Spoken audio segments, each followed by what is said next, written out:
mulakan kelas kita. Kita mulakan dengan bacaan doa. Okey. Kita baca doa sama-sama boleh? Okey, taruh tangan. Okey, bismillahirrahmanirrahim. Allahumma aftah alaina hikmataka wanshur alaina min khazaini rahmatika ya arhamar rahimin. Rabbi israh li sadri wa yassir li amri wahlul 'uqdatam min lisani yafqahu qawli. Rabbana zidna ilman warzuqna fahman ya rabbal alamin. Baik, bagus. Okey. Pelajaran hari ini pelajaran akhlak. Okey, kita nak mula ni. Anak-anak semua dah siap buku. Okey, kita tengok tajuk. Selepas tajuk adab kenderaan. Okey, maksudnya tajuk barulah. Okey. Dah sedia? Okey, kita tengok gambar dulu. Tengok gambar yang pertama tu. Siapa tahu tu gambar apa? Gambar masjid kan? Tapi masjid kat mana tu? Perasan tak? Kenal tak tu masjid kat mana?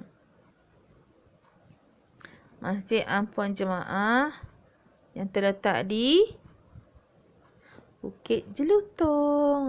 Mesti kenal kan? Baik, kita tengok yang kedua. Wow. Ni masjid apa pula ni? Siapa tahu? Siapa kenal? Siapa biasa pergi? Ni masjid Sultan Salahuddin Aziz Shah yang berada di Shah Alam. Kan, selalu pergi kan? Okey. Yang ketiga ni, masjid apa ni?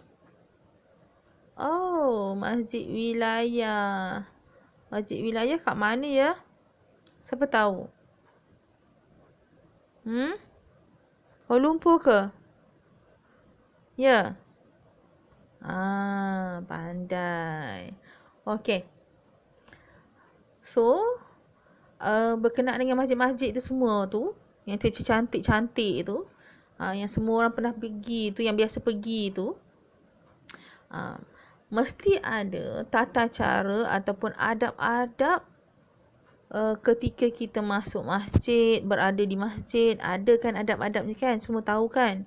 Boleh tak kat masjid kita pergi main lari-lari, kita buat bising, bising-bising. Boleh ke? Tak boleh kan? Mesti ada adab dia. Sebab masjid ni tempat kita melakukan ibadah. Ni adab di masjid. Kita ada adab. Bila pergi masjid kita ada adab. Baik. Okey, apa adab-adabnya? Yang pertama kita tengoklah dulu adab masuk masjid. Nak masuk main suka-suka masuk. Lompat-lompat masuk. Tak kan? Dia ada adab dia. Okey, yang pertama tu adab dia. Okey, ikut Ustazah baca ya. Okey, yang pertama, berkeadaan suci dan bersih. Lagi sekali, berkeadaan suci dan bersih. Okey, nombor 2. Membaca doa masuk masjid. Apa dia? Yang kedua, membaca doa masuk masjid. Okey. Yang ketiga, mendahulukan kaki kanan. Maksudnya bila nak masuk masjid ke surau ke, kita melangkah dengan kaki kanan beserta dengan doa. Okey, doa nanti dulu. Kita tengok adab-adab masuk dulu ya. Okey, yang keempat, solat sunat tahiyatul masjid. Kita buat solat sunat. Sebelum kita duduk dalam masjid tu, kita buat solat sunat tahiyatul masjid dulu. Okey. Lepas solat sunat tahiyatul masjid, yang kelima, berniat untuk iktikaf. Kita duduk kat dalam tu, kita niatlah iktikaf. Kita duduk saja tu dapatlah pahala sebab kita niatkan kita duduk tu untuk beriktikaf. Kemudian Tambah pula kalau kita duduk tu kita tengok nombor 6. Kita berzikir dan membaca Al-Quran. Okey, kita baca sama-sama. Yang ke-6 ni, berzikir dan membaca Al-Quran. Lagi sekali, berzikir dan membaca Al-Quran. Okey, kita duduk dalam masjid atau surau, kita ambil Al-Quran, kita baca Al-Quran. Jadi kita duduk saja pun dapat pahala. Lagi pula kalau kita berzikir dan membaca Al-Quran. Tapi kalau kita duduk, kita sembang-sembang perkara-perkara yang maksudnya yang tak berfaedah. Kita sembang-sembang, kita ketawa, kita gelak-gelak kuat-kuat. Dapat tak pahala kalau duduk macam tu?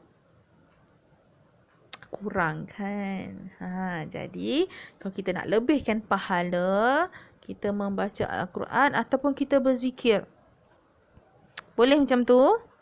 Even kalau kamu tak baca Al-Quran ataupun berzikir, awak tunggu mak ayah solat, duduklah elok-elok dengan sopan. Bukannya ajak adik berlari. Boleh macam tu?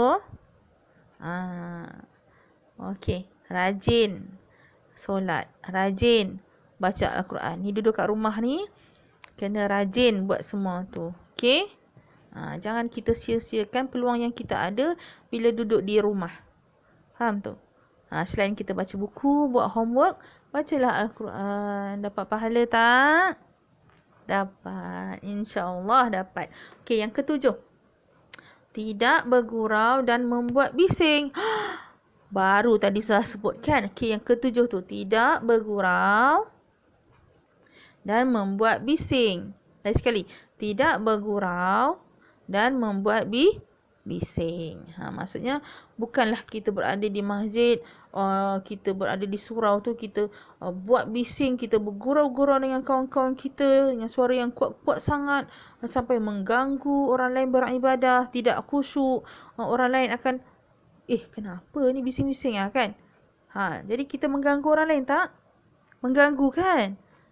Jadi seeloknya bila berada di surau atau masjid, kita hendaklah membaca Al-Quran. Ataupun kita lebihkan berzikir. Ataupun kita buatlah solat sunat. Boleh macam tu? Boleh? InsyaAllah boleh. Bagus anak-anak ustazah ni.